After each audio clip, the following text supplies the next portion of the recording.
Me interesa saber más sobre la educación financiera y en general que reciben los hijos de las familias judías. Háblame un poco de cómo es la crianza de los niños en este aspecto. There's a very interesting Jewish approach to teaching your children how to make a living. It says in the Gemara, in the Talmud, that a Jewish father has two responsibilities, two commandments, as a matter of fact, to teach his son. The first one is how to swim, because if he doesn't teach his child how to swim, his child might drown and die. And the other one is he has a responsibility to teach his child how to make a living. Because if he doesn't teach his child how to make a living, his child is going to have to steal in order to make a living. La gente literalmente invierte pequeñas fortunas para ir a las mejores universidades y aprender sobre el mundo de los negocios, inscribiéndose en carísimas licenciaturas y maestrías. Pero la universidad no es el único lugar donde podemos aprender cómo hacer dinero en el mundo real. Por lo menos eso afirma nuestro invitado del día de hoy, Berel Solomon, un empresario canadiense que sucede que también es judío ortodoxo y que a través de su serie de videos Jewish Business Secrets o los secretos judíos para los negocios, intenta ayudar a su más de 1 millón de seguidores en redes sociales a mejorar su situación económica y su educación financiera. Berel, bienvenido al podcast interesante y muchísimas gracias por aceptarme la invitación. Thank you so much for having me. I really appreciate it. Excellent. Para comenzar, hablemos sobre este estereotipo tan extendido de que las personas judías, por default, ¿no?, son especialmente hábiles en eso de las finanzas, los negocios, es decir, con el manejo del dinero. ¿Es o no es verdad? So 100% the answer is true. Jews are good at business. And I'll tell you that I really started to own this. If you remember when Kanye West, about a year ago, was going against the Jewish people on the internet, and he was talking about how we run Hollywood and we run the banks and we run all of the, all the economic world. And everybody in the Jewish community was screaming, that's anti-Semitism, that's anti-Semitism. And it was causing more anti-Semitism. And I took the opposite approach and I said, you know what, my whole life, people have told me, my non-Jewish friends, have told me that Jews are good at business. And I grew up in a Jewish community, and that's where most of my clients are and most of my business is. So I never had an experience with living outside of the Jewish community. So I said to myself, if everybody is saying this about us, it must be true. So instead of hiding that, I'm just going to own it. And I started making these videos, as you mentioned, called Jewish Business Secrets. And I started to unpack and explain the secrets that the Jewish people know in business and have known in business for thousands of years. And these secrets have gotten us the success that we've gotten. And what I found was I was able to change the public perception of Jewish people. Instead of saying it's anti-Semitism, all of a sudden I started getting all these followers. I started getting all of these students and people from every walk of life, from Muslim to Hindu to Christian to atheist and everything in between, black, white, yellow, and purple. They started to reach out to me and say, thank you so much for finally telling us the secret. And people don't like it when Jews hide secrets. Jews, we think, let's stay calm, let's stay under the radar, let's not become too provocative, let's not show off. But the world hates that. The world knows, they're not stupid. They know that we've been around for 3,300 years, and you're going to get some secrets after, or, I call them secrets because that's what the algorithm likes. But you're going to pick up some practices, some good practices over 3,300 years. Me gustaría explorar un poco las prácticas y creencias religiosas judías que se entrelazan con las estrategias empresariales. En el contexto de los negocios, ¿verdad? ¿Cuál es el impacto, por ejemplo, que tiene Dios en las decisiones y prácticas de los empresarios judíos? Great question. So many of the Jewish business secrets that we have are based on the Bible, based on the Torah. God himself knows how the world works, and he understands money better than anybody else. One of the biggest foundations about money that the Jewish people understand is the concept of, in Hebrew, what they call tzedakah, which is charity. The Christians call it tithing. Muslims have their own word for it. I actually believe it's tzedakah as well. So the Torah commands the Jewish people to give 10% of any money that they make to charity. When God sees that a person is giving 10% of their money to charity, God understands that this person is a good banker for him. He's a good investment for him. So God will continue to invest more money with this person because he knows that this particular businessman or businesswoman is going to be giving 10% of their charity. So a major Jewish business secret is giving charity. That's number one. Number two, Jewish people, and the internet freaks out about this, so you're going to want to put this on your reels, okay? Probably the biggest Jewish business secret that exists today is that the Jewish people help each other in business. Their community will buy from each other, will support each other, will try to uplift each other, even if their price is the same or even a little bit expensive, more expensive than somebody that is not from their community. And the Jewish business community will do this in order to support each other. Why? Because they want to see the next person succeed. Because it goes back to our first thing that I said, is that Jews have to give charity. So a Jewish person knows that if he's going to give the business to his neighbor to do the construction on his house, then the construction company that he just gave the business to is going to give 10% to the school that both of their children go to. So the Jewish people try to support each other because they understand that giving their own community business is good for the community as a whole. So it's almost like a circular economy. Pero quiero entender muy bien si todas las decisiones de negocios tienen siempre en la comunidad judía un componente relacionado a Dios. 100%. There's nothing that I will do. There's nothing that you can make me do to go against the principles of God and my religion and my Torah. So let's say, for argument's sake, I was able to steal $1 million. I would never do it. And let's say you could guarantee me that nobody will ever find out. I will never do it. Why? Because God is always watching. I will never work on Shabbat. I will never work on a day that I can't. I will never do something black when it's supposed to be white. I'll never do something gray. Why? Because I live by the principles of God. And by the way, that's another thing. You don't have to be a spiritual person to understand why conducting yourself honestly in business is a good business practice. It helps you stay out of trouble. It helps you stay out of jail. Now, at this point, there might be some listeners that are saying, well, I know plenty of Jewish business people that are in jail or have gotten in trouble. And to that we say, nobody's perfect. Nobody's perfect. We do the best that we can. No Jew's perfect. You have every community has their people that have made their mistakes. But if they try their best to follow what the religion says, then it will keep them out of trouble for the long term. And that's what Judaism is about. It's for long term. When a person goes to build a business, the worst thing that they could do is to build the business short term. And that's what a lot of people make the mistake. They try to make the big money, and they try to make it fast. And that is the way to burn out your business, to burn out your career, and to burn out yourself. The way the Jews try to build their business is the way that God built Judaism, over a long, sustained, healthy period to build it for the long term, to create generational wealth. Not just wealth that I can enjoy, but wealth that my children can enjoy, my grandchildren can enjoy, and my great-grandchildren can enjoy. I grew up in a family, thank God, that had money. So I was able to go to private Jewish schools. That has given me a major head start in my life. And because I was given that opportunity, my children will have that opportunity, God willing, and their children will have that opportunity.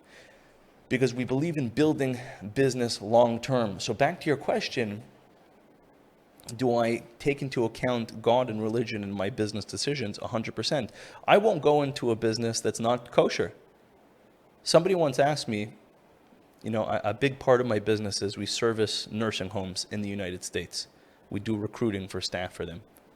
And somebody asked me, a guy who wasn't Jewish at a conference one time. He said, "Why are there so many Jews in the nursing home business? Could you explain this to me?" And I said to him, two reasons. Reason number one, there's money to be made. Reason number two, it's a kosher business. It's a business that does good for the world. It has a good karma ticket. Has a good karma ticket. You'll never find a Jew in the strip club business, an Orthodox Jew for that matter. Great, you make a lot of money, but it's bad karma. You'll never find a Jew in an Orthodox Jew in the drug dealing business. It's good money, but it's not good karma. It's not kosher. And I'm very careful, by the way, to say Orthodox Jew. I don't know if you keep on, because there is a difference between liberal Jews and there's a difference between Orthodox Jews. Ahora que dices eso, te tengo una pregunta justamente específica en ese renglón.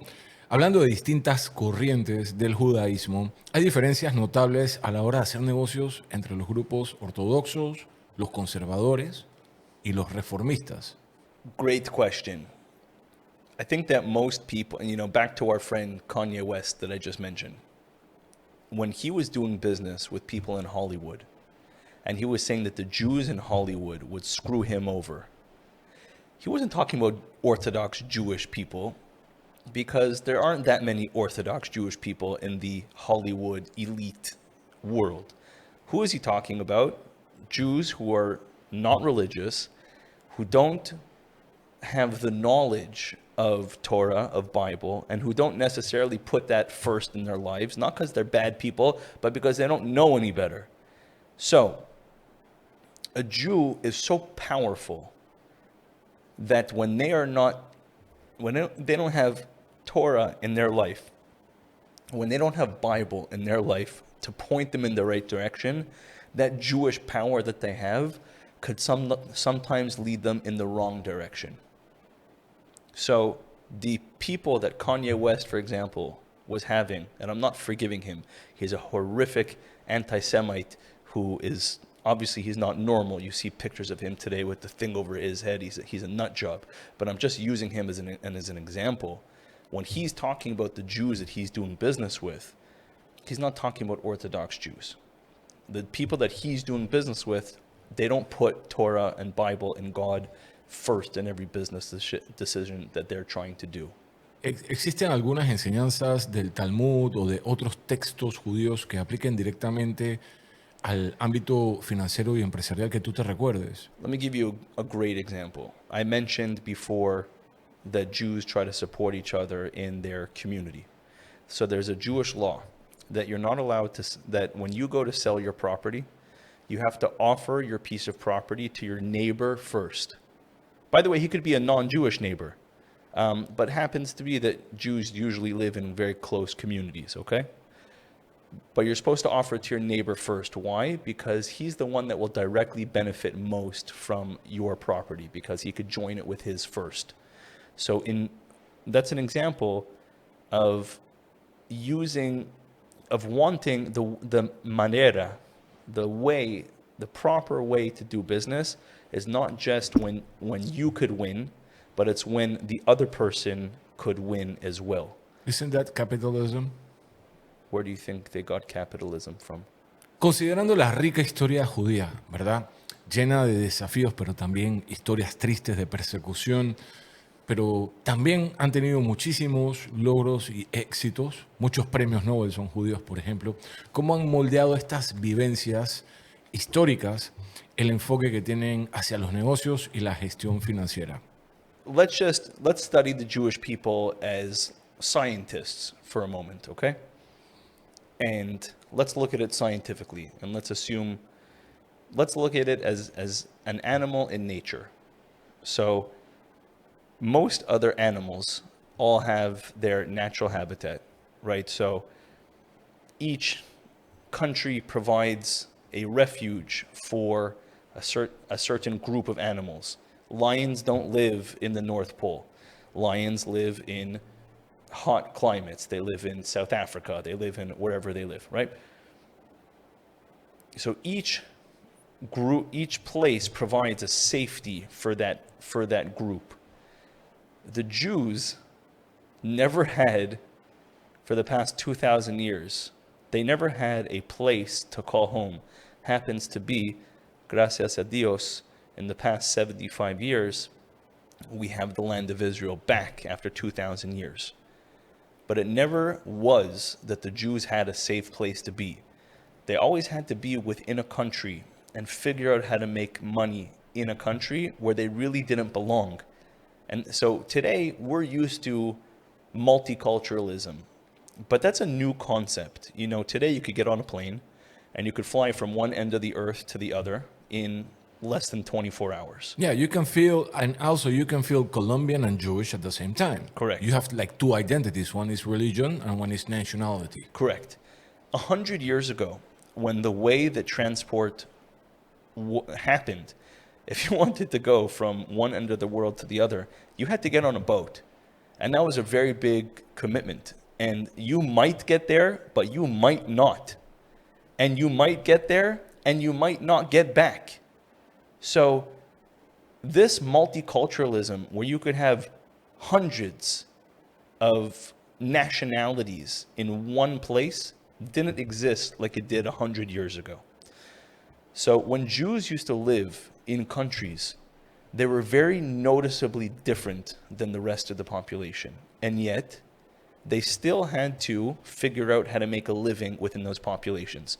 Many times, they had serious sanctions on them in terms of what they were allowed to do to make money within a country and what they weren't allowed to do.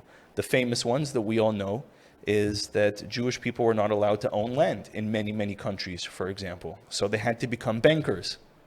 So they had to become good with financial instruments.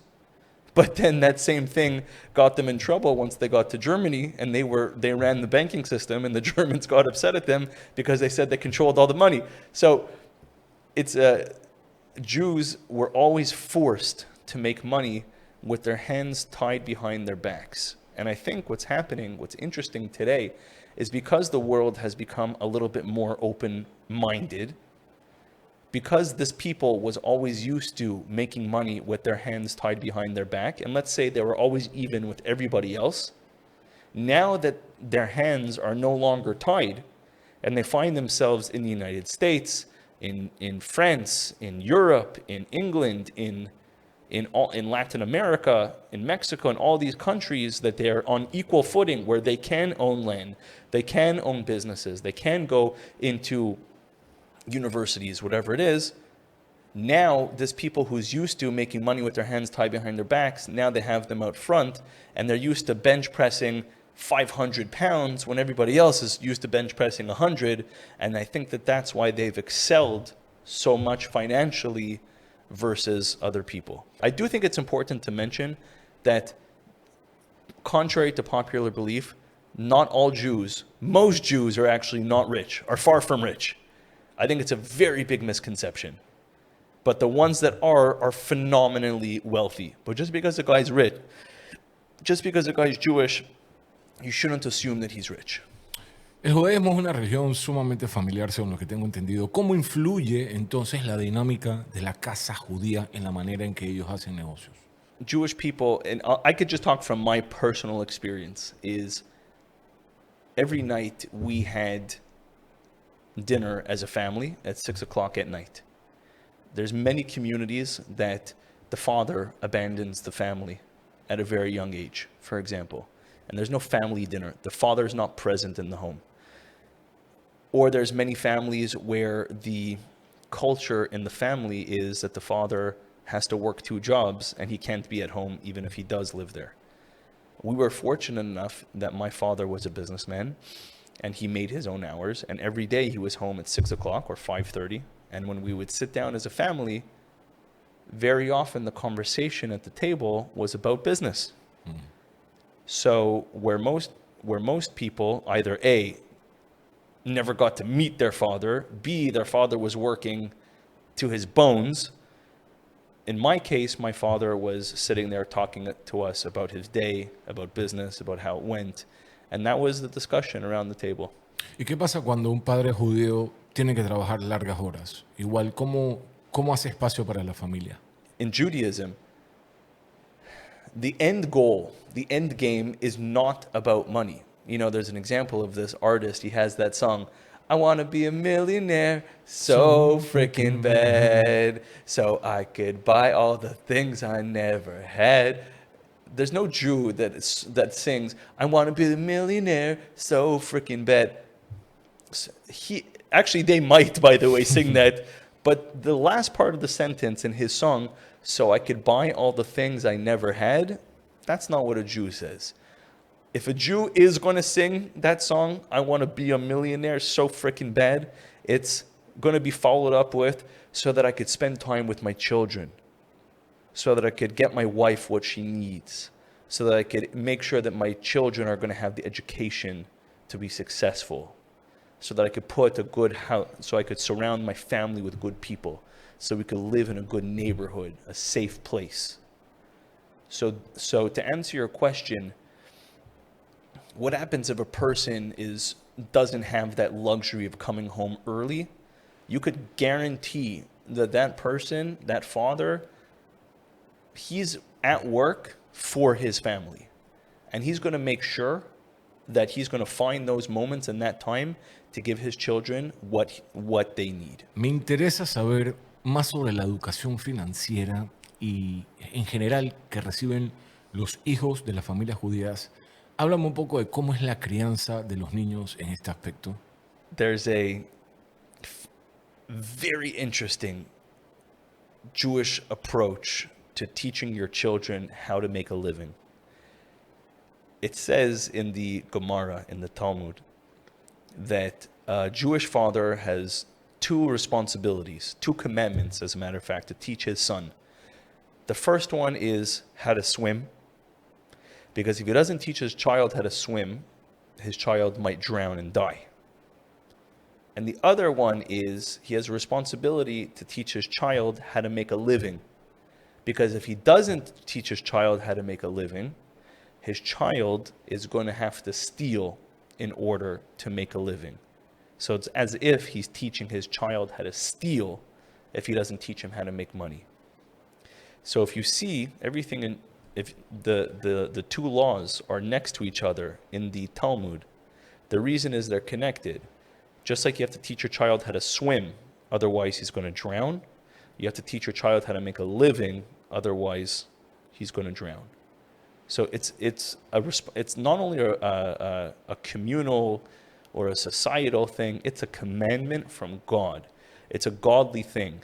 And if you look at nature, it's very common that this concept exists in nature. Lions teach their cubs, their children, how to hunt. They bring them on the hunt, even if at first it's only to watch. So in Judaism, money is not a dirty word. Why? Because, first of all, the wealthy people in our society, unlike what I'm told from other communities, the rich people in those communities are sometimes hated on. They're not respected because people are jealous of them. Resentment. In the Jewish community, the wealthy people are respected. Admired. They go to synagogue and they get in Hebrew, what we would call kavod. They get the respect because if God chose them to be the stewards of the money and he trusts them to have the money in their hands, that means that they must be good people to have that money in their hands. And everybody, there's a guy in my community.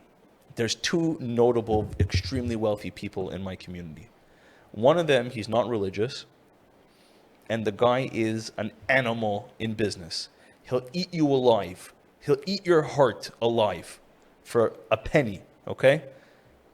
And he's put many people out of business, and he has very little morals and ethics, and he's known as a very selfish man. He lives on a very big hill in a gigantic house in the richest city, drives the best cars, but there's nobody in the passenger seat of his car. And when he buys a business and when he buys a new company and that news ripples down into the community, nobody's happy about it. Versus, I know another man, his family, they're religious, extremely charitable people, kind people. they give to every institution. They give to the food banks. They give to the synagogues. They give to the schools. They give to the community centers, the sports team. Everybody gets a piece. When they do good in business, everybody's happy for them. So the first guy is rich. The second guy is wealthy. In Judaism, we don't look at money as a bad thing. We look at it as something that you could change the world with. It's a very positive thing in our community. And I noticed that we have those different associations about different things. Let me give you another thing that's totally off topic. Police officers. In the Jewish community, police officers, we are taught from a very young age to respect police officers. Where there's many communities from a very young age that they're taught not to respect police officers. So it sounds like something small, but we have the same type of thing with money. There's some communities that they teach their kids, money is the root of all evil. All evil. We're taught with money, you can make the world a better place. So if you feel that the world is the root of all evil, if you feel that money is the root of all evil, well, guess what? You're probably not going to have any money.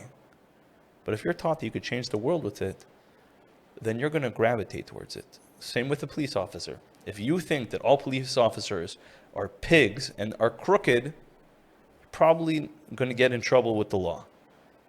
If you're taught that police officers are, on average, on more than average, they're here to protect you, they're here to do their job, and they're good people, well, you're probably not going to get in trouble with the law because you're going to be respectful towards them. En el desafiante equilibrio entre tradiciones y negocios, ¿cómo manejan los judíos las restricciones de no trabajar en Shabbat o sábado en un mundo donde cada minuto cuenta? So, without Shabbat, the Sabbath, sábado, I would be an absolute workaholic. And I think I would be a mess. I don't know how people operate without Shabbat in the business world. Business is extremely stressful. It's extremely taxing, especially in the beginning, especially when every second counts. Actually, as a matter of fact, every moment in business has a certain stress. When business is bad, it's stressful because you have to be focused at every second to make money.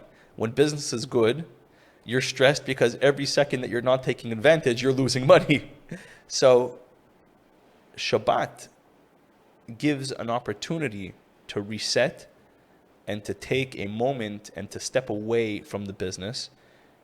I don't know if your viewers know exactly what Shabbat is. Yeah, for those of them who are not familiar with the Shabbat, can you explain it? Sure.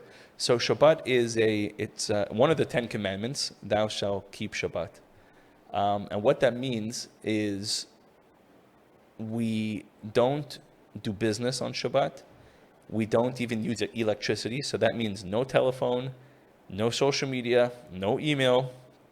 We don't travel. We don't write. We don't turn on a light. The lights are already on in the house, but it's a complete separation from this physical world so that we could try to connect ourselves to something a little bit higher than us. So we could step back from the world a little bit so that we could elevate ourselves. So this is something that I look forward to every single week. Imagine you're having a horrible week and nothing's going your way. And we've all been there before, okay? Imagine that, everything you put your hands on turns to garbage. There's been so many days that I've looked forward to Shabbat where I could just finally take a step back from the world and I could press restart. And this restart is everybody understands that. Your computer isn't working, you shut it off and you hit reboot. Your phone isn't working, you shut it off, you hit reboot. When life, every now and then your life needs a reboot. But it's not just that. Like I said, it's also on the good end of it. There's weeks when business is going so well that I'm so wrapped up in my business that I'm not thinking about anything else. I come home and I'm not giving my kids the proper attention that they deserve. I'm on my phone. I wake up in the morning. I don't give my wife the proper attention she deserves because I'm running out to the office, etc., etc. There's so many situations where Shabbat provides that time where I'm guaranteed quality time for myself and my family that nobody could touch. It's sacred. And it's so funny how smart God is, because a person could look at the Bible and say that it's so outdated, it's so silly. Back then we needed it. But when you look at it today, Shabbat is more needed today than it ever was. You're more hyper connected today than you ever were, ever in history. And today Shabbat became more relevant than ever.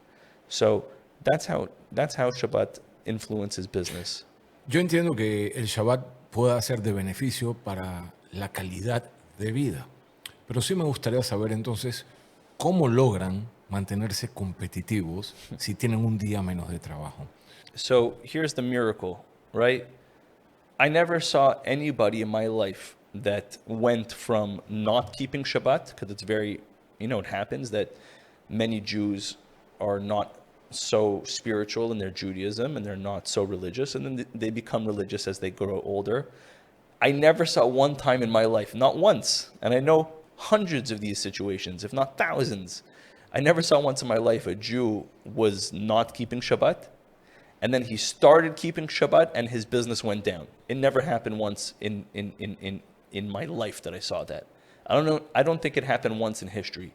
We have to acknowledge that the person or the being that is asking us to keep Shabbat, which is God himself, is also in charge of running the world.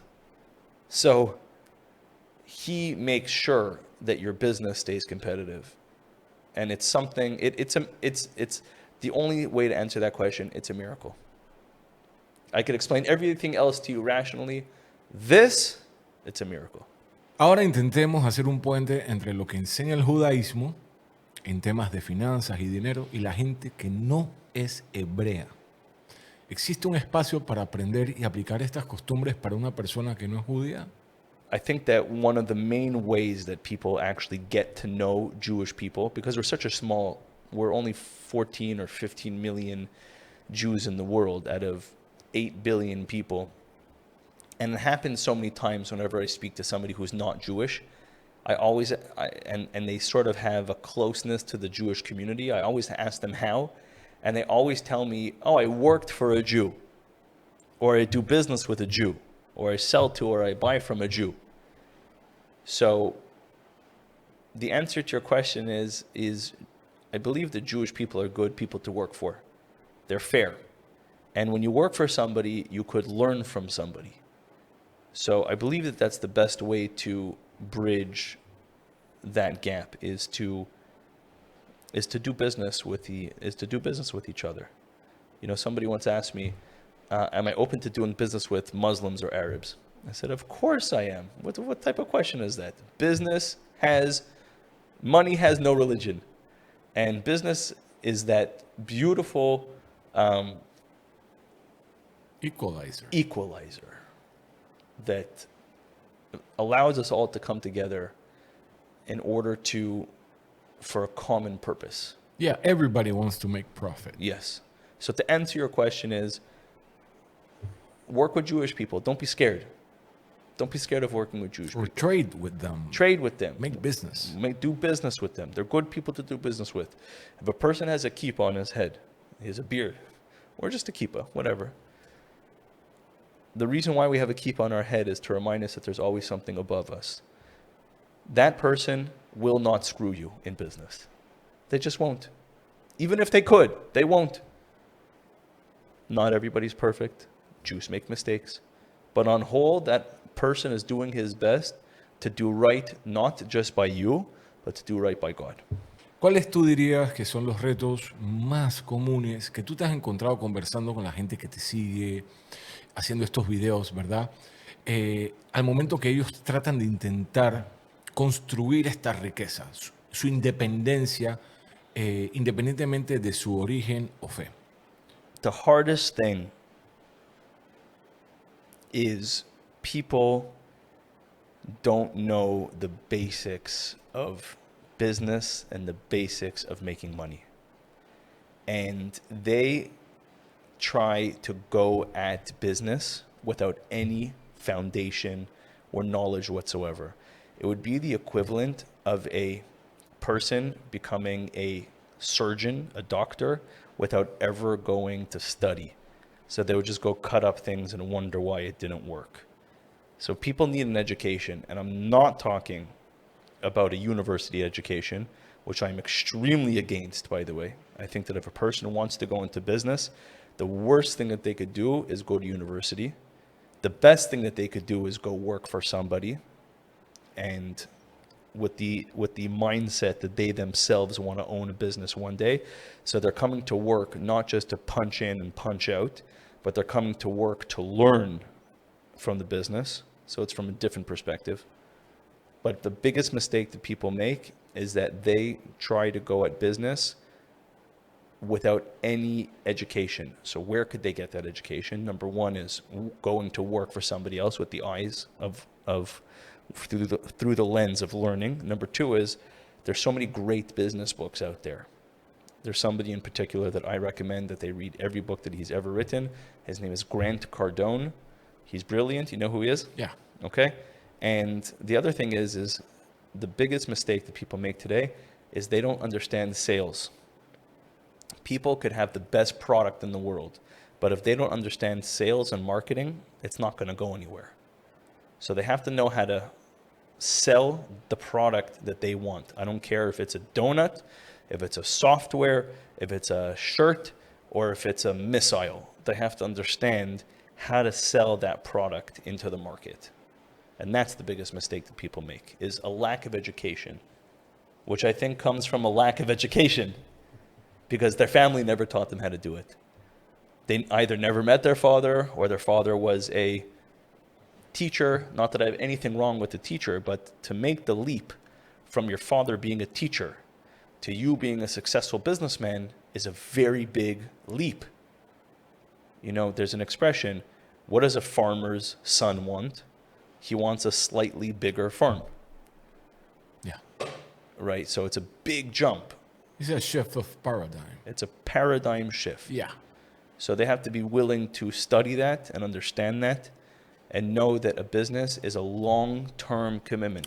Now that you say that, ahora que dices eso, hablemos un poco de las personas que por circunstancias de la vida han nacido en un entorno extremadamente limitado de pobreza, entendiendo que viven el día a día sin poder ahorrar y buscando su siguiente comida.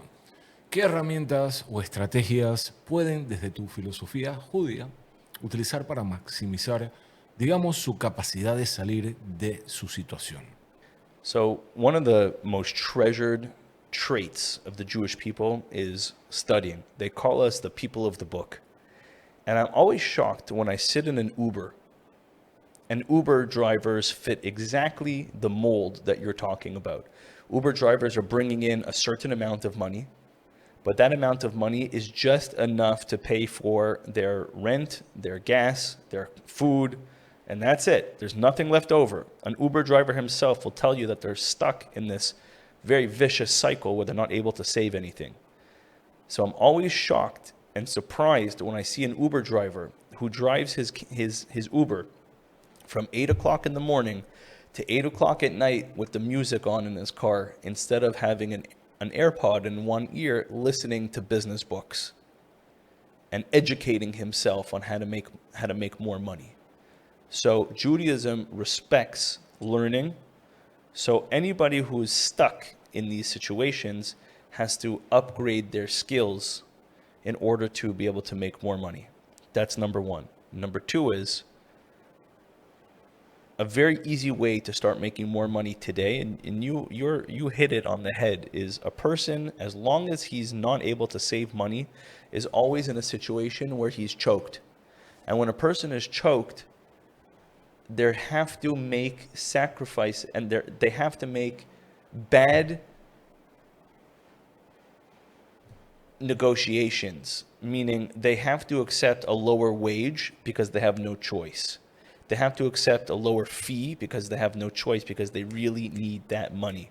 When a person has a little bit of money in the bank, they could take their time and choose the right employer, choose the right contract, choose the right deal. Yeah, they have leverage. Leverage. Apalancamiento. But when a person is starving for his next meal, he has no leverage. He has to do whatever he could do to get that money so he could physically eat. So a person has to make more money in order to have more money, to have more leverage. So you might be saying, okay, Berel Solomon, very nice, thank you for that, very good advice. Here's a small thing that you could do to your employer. I'm assuming that most people that you're asking that question for are employed and are earning a small wage, right? Ask your employer one very simple question. What can I do to make more money? So you might be a maid right now, earning $600 a month in Latin America. Or you might be a construction worker earning $1,000 a month. Go to your jefa, and say, how can I make more money?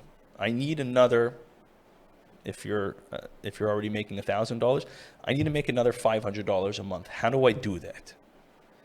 And allow your boss to give you an opportunity, or ask for the opportunity. In Yiddish, we call it chutzpah. Un poquito de huevos. Audacity. Have balls. Have balls. Huevos. Huevos. Tell your employer, I need more money. And if and when they do give you that more money, that extra $500 or that extra $200 a month, whatever it is, don't go spend it at the bar, stupid. Don't go spend it on clothes. Don't go to the casino. Take that money and put it in the bank. And you'll turn around and eventually you'll have $5,000 in the bank, and all of a sudden you have leverage. So that means when you go to your next employer, you don't have to say yes to everything he says. You could negotiate. You could wait an extra 2 weeks, an extra quincena, in order to work with the right employer instead of working for the employer that's right in front of your eyes. Mucha gente sueña con dar ese salto de ser un empleado a tener su propio negocio. ¿Ok? Entonces, conversas y dices que uno tiene que ahorrar. ¿Cuál es el momento correcto y cuáles son los esenciales más importantes que necesita alguien para dar ese paso? Number one is you have to work in a business before you could own your own business, because that's where your true education is going to come. You're not going to learn how to own your own business by sitting in a university class. The university professor himself never owned his own business. So how is he going to teach you how to own your own business? So that's number one. You have to work in a business. My humble suggestion is you should be working in sales in another business. Because like I said before, if you don't know how to sell, then it doesn't matter what business that you're in, you're not going to succeed. Because the main thing that a business owner does for the first 5 years of his business is he's a salesman for his business. So number one is you have to work in another person's business. And number two is do it as soon as humanly possible. Because the older you get, the harder it gets. Why?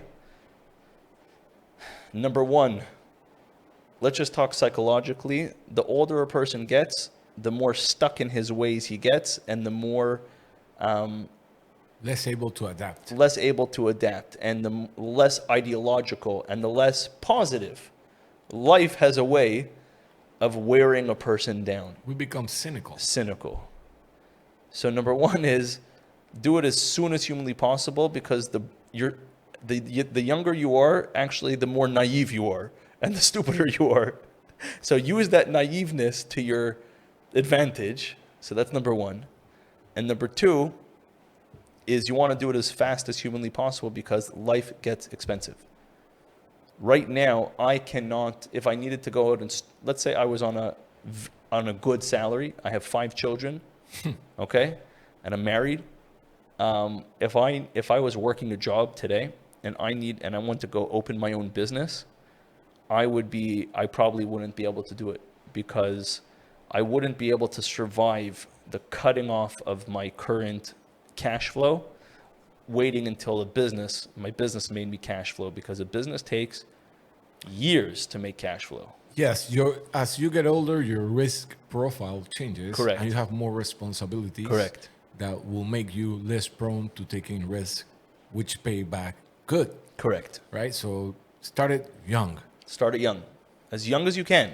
And by the way, I'm talking like really young. 20. 8 years old. Go buy candy at the supermarket in bulk at Price Mart, wherever you are, and go buy it for 10 cents a piece of candy and go sell it for 50 cents a piece To your of friends candy. at school. Yeah. Start really young. Si tú tuvieras que darle 3 consejos de negocios para negociar mejor, para vender mejor a las personas que nos ven, ¿cuál sería? Sure. So, number one is they always say that your best negotiation is when your plan B is better than your plan A. Meaning. In other words, if you are a salesperson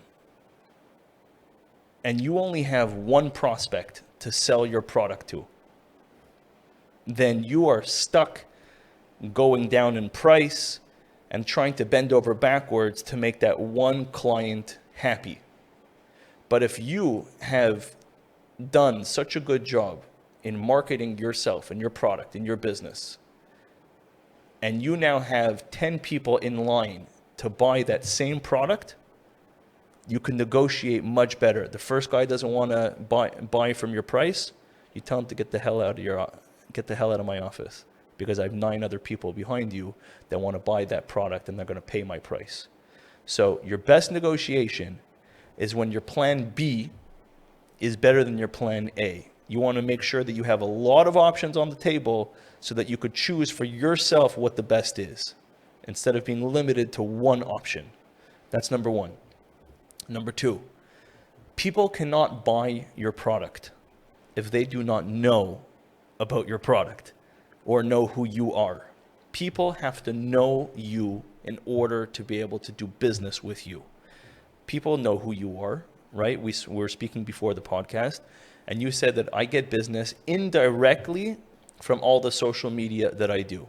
I get all of my business indirectly from what I do. I was at a conference last week, and people were pulling me they were in their booths. They would walk out of their booth. They would pull me into their booth to take a picture with me. And in some instances, they sat me down and said, "What do you do? I want to do business with you." And we signed contracts right then and there. So my second piece of advice is you have to make sure that people know you so that they could do business with you. And number 3 is do business with integrity, because doing business short term will get you money short term, but you'll be stuck you'll always go to 0 to 1 and then back to 0 again. 1, 0, 1, 0. When you do business, because the people that you're doing business with are not going to come back to you because you're not selling a good product, or you're not selling a good service, or you're trying to twist their arm too hard to sell them something that they don't really need or that doesn't really work. You want to have integrity, so that way when you're building your business, you're going from 0 to 1, and then from 1 to 2, and then from 2 to 3, and then 4 to 5. Why? Because people are coming back, people are giving you referrals. The companies that you've worked with in the past want to do more business with you. They're growing as a result of the product and service that you're offering to them, so their buying power becomes bigger. So just to reiterate, my 3 pieces of advice is, number 1, make sure that you have a ton of leads on the table, more leads, more customers that you could even serve. That way you could pick and choose who's the best client for me. Number 2 is make sure that everybody knows who you are through social media. We're lucky today. We have social media. Everybody has access to LinkedIn. LinkedIn is my personal favorite. LinkedIn, Instagram, YouTube, Facebook, I mean, you name it, it's there. And then number 3 is do business with integrity so that you could build a empire on solid foundation instead of building it on sand, which will eventually crumble. Excelente. Berel Solomon, ya saben, les voy a dejar en la parte de abajo de la descripción de este video todas las redes sociales para que vayan y le den un vistazo. Tiene fabulosas joyas financieras y videos súper interesantes que probablemente te puedan ayudar. Siempre es bueno seguir educándonos. Berel, muchísimas gracias por participar en el episodio número 23 del podcast Interesante. Y antes de retirarnos, te dejo aquella cámara para que le dejes el mensaje que tú quieras a la audiencia que te mira. No matter what it is that you decide that you're going to do, aim high and never give up. And when you fall down, just get back up again. And if you don't stop getting up, then you can't ever lose. And a winner is somebody who was a loser many, many, many times. And on the last time, he actually succeeded. And that's what a winner is. Fabuloso. Ya saben, Berel Solomon, el podcast Interesante, y nos vemos la próxima semana en un siguiente episodio. Saludos y corte.